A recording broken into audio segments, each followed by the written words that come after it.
നടൻ ഷൈൻ ടോം ചാക്കോ പോലീസിന് മുന്നിൽ ഹാജരാകുന്നതിന് മുൻപ് ലഹരി പരിശോധനയിൽ നിന്ന് രക്ഷപ്പെടാൻ മറുമരുന്ന് ഉപയോഗിച്ചിട്ടുണ്ടോ എന്ന പോലീസിന് സംശയം. ഇക്കാര്യത്തിൽ അന്വേഷണം നടത്താൻ പോലീസ് അതിനിടെ എനർജിക്ക് വേണ്ടിയാണ് ലഹരി ഉപയോഗിച്ചിരുന്നത് എന്ന ഷൈനിന്റെ മൊഴിയും പുറത്തുവരുന്നുണ്ട്. കൂടുതൽ വിവരങ്ങളുമായി ബിനിൽ ചേരുന്നുണ്ട്. ബിനിൽ, കഴിഞ്ഞ ദിവസമൊക്കെ നമ്മൾ കണ്ടതാണ് ഷൈൻ പല ചോദ്യങ്ങൾക്കും ഉത്തരം പറയുന്നത്, ലഹരി ഉപയോഗിച്ചിട്ടുണ്ട് എന്ന കാര്യം പറയുന്നുണ്ട്. ഇപ്പോഴത്തെ ഒരു മറുമരുന്ന് ഉപയോഗിച്ചിട്ടുണ്ട് എന്നൊരു സംശയം പോലീസിനുണ്ട്. അതേപോലെ തന്നെ ഇയാൾ എന്തിനു വേണ്ടിയാണ് ഈ ലഹരി ഉപയോഗിക്കുന്നത്, എനർജിക്ക് വേണ്ടിയാണ് എന്ന് പറയുന്നു. ഇങ്ങനെ പല കാര്യങ്ങളും ഇപ്പോൾ പുറത്തു വരികയാണ്.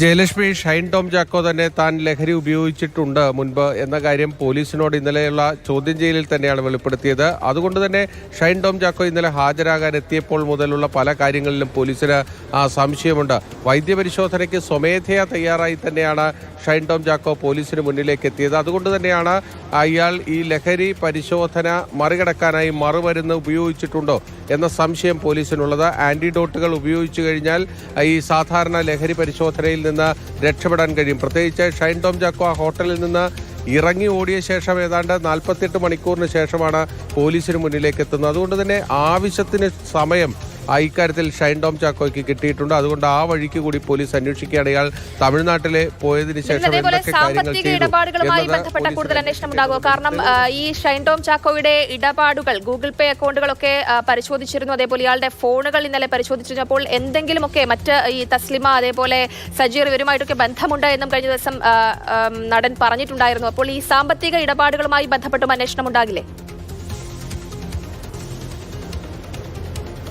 തീർച്ചയായും സാമ്പത്തിക ഇടപാടുകളുമായി ബന്ധപ്പെട്ട അന്വേഷണം ഉണ്ടാകും. അതിന് തുടക്കത്തിൽ തന്നെ ഒരു മുൻകൂർ ജാമ്യം ഷൈൻ ടോം ചാക്കോ എടുത്തിട്ടുണ്ട്. താൻ സുഹൃത്തുക്കൾക്കെല്ലാം പണം നൽകുന്ന ഒരാളാണ് എന്നതാണ് ഇന്നലെ പോലീസിന്റെ ചോദ്യം ചെയ്യലിൽ ഷൈൻ ടോം ചാക്കോ മൊഴി നൽകിയിരിക്കുന്നത്. അതായത് ഏതെങ്കിലും തരത്തിലുള്ള സാമ്പത്തിക ഇടപാടുകൾ പോലീസ് സംശയിച്ച് അതിലേക്ക് വന്നാൽ അതിന് മുൻകൂറായി ഒരു ഏറെറിഞ്ഞിരിക്കുകയാണ് ഷൈൻ ടോം ചാക്കോ. തനിക്ക് സുഹൃത്തുക്കളുണ്ടാകും, അവർക്കെല്ലാം പണം കൊടുക്കും.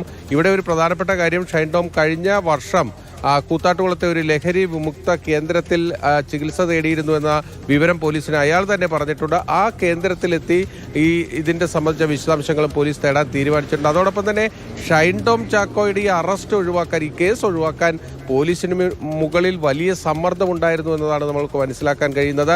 ഷൈൻ ടോം ചാക്കോ സമൂഹത്തിൽ നൽകുന്ന സന്ദേശം എന്താണെന്ന് നമുക്കറിയാം.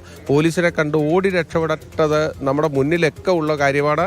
ആ വ്യക്തിക്ക് വേണ്ടി പോലും പോലീസിന് മുന്നിൽ വലിയ സമ്മർദ്ദം ചെലുത്താൻ സ്വാധീന ശക്തികളായിട്ടുള്ള ചിലർ ഇപ്പോഴും ഉണ്ട്.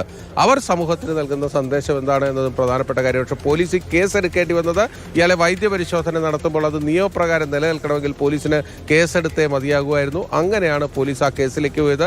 ഈ കേസ് വലിയ ഗൗരവമുള്ള കേസൊന്നുമല്ല. പക്ഷേ ആ കേസ് രജിസ്റ്റർ ചെയ്ത് ഇയാൾ ഇപ്പോൾ ഒരു പ്രതിയായി മാറിയത് പോലീസിനായ വൈദ്യപരിശോധന നിയമപ്രകാരം നടത്തുന്നതിന് വേണ്ടിയിട്ടാണ്. ആ കേസ് രജിസ്റ്റർ ചെയ്തുകൊണ്ട് പോലീസിന് പല ഗുണങ്ങളുമുണ്ട്. ഇനി ഈ ഹോട്ടലിൽ ഷൈൻ ടോം ചാക്കോയെ വന്ന് കണ്ട മറ്റ് ചിലർ കൂടിയുണ്ട്. അവരിലേക്ക് അന്വേഷണം പോകും. ഒരു UK നേഴ്സ് അടക്കം ഇവിടെ വന്ന് ഷൈൻ ടോം ചാക്കോയെ കണ്ടിട്ടുണ്ട് എന്നതാണ് പോലീസിന് ലഭ്യമാകുന്ന വിവരം. ഷൈനെതിരെ വിശദമായ അന്വേഷണം ഉണ്ടാകും എന്നത് തന്നെയാണ് എടുത്തു പറയേണ്ടത്.